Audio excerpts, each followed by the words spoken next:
ಪ್ರತಿದಿನ ಅಡುಗೆಗೆ ಏನು ಮಾಡಬೇಕು ಅಂತ ದೊಡ್ಡ ಪ್ರಶ್ನೆ ಆಗಿಬಿಡತ್ತೆ. ತಿಂಡಿಗೆ ಏನು ಮಾಡಬೇಕು, ರಾತ್ರಿ ಊಟಕ್ಕೆ ಏನು ಮಾಡಬೇಕು, ಮಧ್ಯಾಹ್ನ ಊಟಕ್ಕೆ ಏನು ಮಾಡಬೇಕು ಅಂತ. ಅದಕ್ಕೋಸ್ಕರ ನಾನು ಒಂದು ಈಸಿ ಮತ್ತು ಹೆಲ್ದಿ ರೆಸಿಪಿನ ತಂದಿದ್ದೀನಿ. Welcome to Ashwini channel. ನಾನಿವತ್ತು ಮಾಡ್ತಾಯಿದ್ದೀನಿ ಗೋಧಿ ಮತ್ತು ಬೇಳೆ ಕಡುಬು. 1 ಕಪ್ಪು ಗೋಧಿ ತೊಗೊಳ್ಳಿ, ತೊಗರಿಬೇಳೆ ಅರ್ಧ ಕಪ್ಪದಷ್ಟು ತೊಗೊಳ್ಳಿ. ತೊಗರಿಬೇಳೆನ ನಾವು ಕುದಿಸ್ಬಿಟ್ಟು ತೊಗೊಳ್ಬೇಕಾಗತ್ತೆ. 1 ಈರುಳ್ಳಿ, ಕೊತ್ತಂಬರಿ ಸೊಪ್ಪು, ಕಸೂರಿ ಮೇಥಿ, ಓಂಕಾಳು, ಬೆಳ್ಳುಳ್ಳಿ, ಹಸಿಮೆಣಸಿನ್ಕಾಯಿ ಅಥವಾ ಒಣಮೆಣಸಿನ್ಕಾಯಿ, ಜೀರಿಗೆ, ರುಚಿಗೆ ತಕ್ಕಷ್ಟು ಉಪ್ಪು, ಅರಿಶಿನ, ಕರಿಬೇವು ಸೊಪ್ಪು, ಸಾಸಿವೆ. ಮೊದಲಿಗೆ ನಾವು ಹಿಟ್ಟನ್ನು ರೆಡಿ ಮಾಡ್ಕೊಳ್ಳೋಣ. ಒಂದು ಮಿಕ್ಸಿಂಗ್ ಬೌಲ್ ತೊಗೊಳ್ಳಿ, ಅದರೊಳಗೆ ಗೋಧಿ ಹಿಟ್ಟನ್ನ ಹಾಕ್ಕೊಳ್ಳಿ, ಸ್ವಲ್ಪ ಉಪ್ಪು ಹಾಕ್ಕೊಳ್ಳಿ, ಓಂಕಾಳನ್ನ ಹಾಕ್ಕೊಳ್ತಾ ಇದ್ದೀನಿ. ಇದರಿಂದ ಏನಾಗುತ್ತೆ, ರುಚಿ ಚೆನ್ನಾಗಿ ಬರುತ್ತೆ ಮತ್ತು ಡೈಜೆಷನ್ ಕೂಡ ತುಂಬ ಒಳ್ಳೆಯದು. ಅರ್ಧ ಕಪ್ದಷ್ಟು ನೀರು ಹಾಕ್ಕೊಂಡು ಚೆನ್ನಾಗಿ ಮಿಕ್ಸ್ ಮಾಡ್ಕೊಳ್ಳಿ. ಚಪಾತಿಗೆ ಹೇಗೆ ನಾವು ಕನಕ ರೆಡಿ ಮಾಡ್ತೀವಲ್ವ, ಅದೇ ಥರ ನಾವು ಕನಕನ ರೆಡಿ ಮಾಡ್ಕೋಬೇಕಾಗತ್ತೆ. 5 ನಿಮಿಷದವರೆಗೂ ರೆಸ್ಟ್ ಮಾಡಲಿಕ್ಕೆ ಹಿಟ್ಟನ್ನು ಬಿಟ್ಬಿಡೋಣ. ಕಡುಬು ಮಾಡಲಿಕ್ಕೆ ನಾವು ಇವಾಗ ಈರುಳ್ಳಿನ ಕಟ್ ಮಾಡ್ಕೊಳ್ಳೋಣ ಮತ್ತು ಬೆಳ್ಳುಳ್ಳಿ ಕೂಡ ಕಟ್ ಮಾಡ್ಕೊಳ್ಳೋಣ.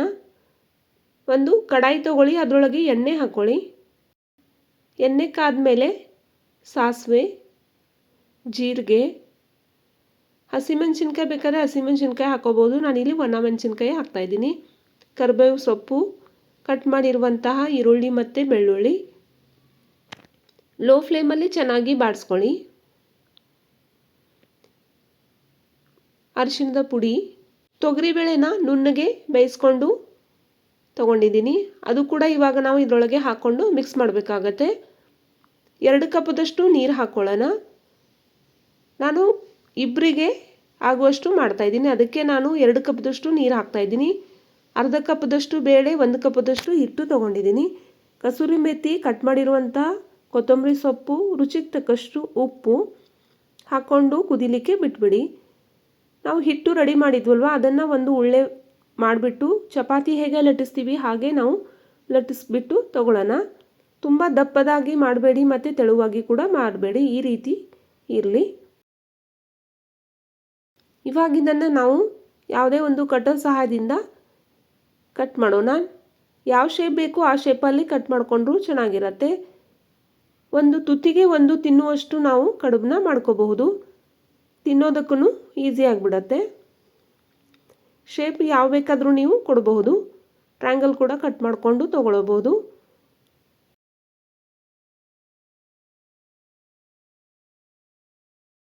ಈ ರೀತಿ ನಾನು ಒಂದು 2 ಚಪಾತಿನ ಲಟ್ಟಿಸ್ಬಿಟ್ಟು ತೊಗೊಳ್ತಾ ಇದ್ದೀನಿ. ಇಲ್ಲಿ ನೋಡಿ, ಈ ಗಾತ್ರದಲ್ಲಿ ಇರಲಿ.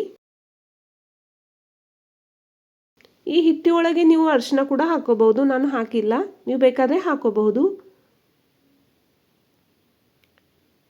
ಒಂದು ಚಪಾತಿನ ಈ ರೀತಿ ಕಟ್ ಮಾಡಿಬಿಟ್ಟು ಸೈಡಿಗೆ ಇಟ್ಬಿಡಿ. ಮತ್ತೊಂದು ರೆಡಿ ಮಾಡಿಬಿಟ್ಟು ಒಟ್ಟಿಗೆ ಹಾಕಿಬಿಡೋಣ. ಈ ಕಡೆ ನಾವು ಬೇಯಿಸಿರುವಂತಹ ಸಪ್ಪನ ಬ್ಯಾಳಿ ರೆಡಿಯಾಗಿದೆ. ಅದರೊಳಗೆ ನಾವು ಕಟ್ ಮಾಡಿರುವಂಥ ಚಪಾತಿನ ನಾವು ಇದರೊಳಗೆ ಹಾಕಿಬಿಟ್ಟು ಬೇಯಿಸಬೇಕಾಗತ್ತೆ. ಇದರೊಳಗೆ ನೀವು ಹುಣಸೆ ಹಣ್ಣು ಮತ್ತು ಬೆಲ್ಲ ಕೂಡ ಹಾಕ್ಕೋಬೋದು. ಕೆಲವೊಬ್ಬರು ಹುಣಸೆ ಹಣ್ಣು ಬೆಲ್ಲ ಕೂಡ ಹಾಕ್ತಾರೆ, ಅದು ಕೂಡ ಟೇಸ್ಟು ತುಂಬ ಚೆನ್ನಾಗಿರುತ್ತೆ. ಬೇಕಂದರೆ ಸ್ವಲ್ಪ ಮೆಂತ್ಯ ಸೊಪ್ಪು ಕಟ್ ಮಾಡಿ ಕೂಡ ಹಾಕೋಬಹುದು. ಈ ರೀತಿ ಮಾಡ್ಕೊಂಡು ತಿನ್ನೋದ್ರಿಂದ ಮಾಡೋದಕ್ಕೂ ಈಸಿ ಮತ್ತು ಹೊಟ್ಟೆ ಕೂಡ ತುಂಬತ್ತೆ. ಲಂಚ್ ಬಾಕ್ಸಿಗೆ ಕೂಡ ಮಕ್ಕಳಿಗೆ ಕೊಡಬಹುದು, ಇಲ್ಲಾಂದರೆ ನಾವು ನೈಟ್ ಡಿನ್ನರ್ ಕೂಡ ಮಾಡ್ಕೋಬಹುದು. ನೀವು ಬೇಕಾದ್ರೆ ತರಕಾರಿ ಕೂಡ ಹಾಕ್ಕೋಬಹುದು. ಬೀನ್ಸು, ಕ್ಯಾರೆಟು ಎಲ್ಲ ಹಾಕ್ಕೋಬಹುದು, ಅಥವಾ ಹಸಿ ಬಟಾಣಿ ಕೂಡ ಹಾಕ್ಕೋಬಹುದು, ಅದು ಕೂಡ ಟೇಸ್ಟು ಚೆನ್ನಾಗಿರುತ್ತೆ. ನನ್ನ ಯೂಟ್ಯೂಬ್ ಚಾನಲ್ನ ಸಬ್ಸ್ಕ್ರೈಬ್ ಮಾಡಿಲ್ಲ ಅಂದರೆ ಸಬ್ಸ್ಕ್ರೈಬ್ ಮಾಡ್ಕೊಳ್ಳಿ, ಬೆಲ್ ಬಟನ್ನ ಪ್ರೆಸ್ ಮಾಡ್ಕೊಳ್ಳಿ. ಇದೇ ರೀತಿ ಹೊಸ ಹೊಸ ವಿಡಿಯೋ ಎಲ್ಲ ನೀವು ವೀಕ್ಷಿಸಬಹುದು.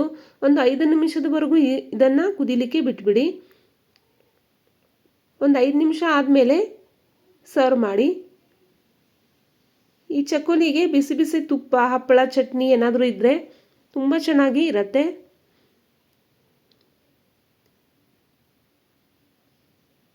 ರುಚಿ ರುಚಿ ಅಡುಗೆ ಮಾಡ್ತಾ ಇರಿ, ತಿಂತಾ ಇರಿ, ತಿನ್ನಿಸ್ತಾ ಇರಿ, ಹೆಲ್ದಿಯಾಗಿರಿ. ನನ್ನ ಯೂಟ್ಯೂಬ್ ಚಾನಲ್ ಸಬ್ಸ್ಕ್ರೈಬ್ ಮಾಡಿದವ್ರಿಗೆ ಧನ್ಯವಾದಗಳು. Thanks for watching my video. Wow!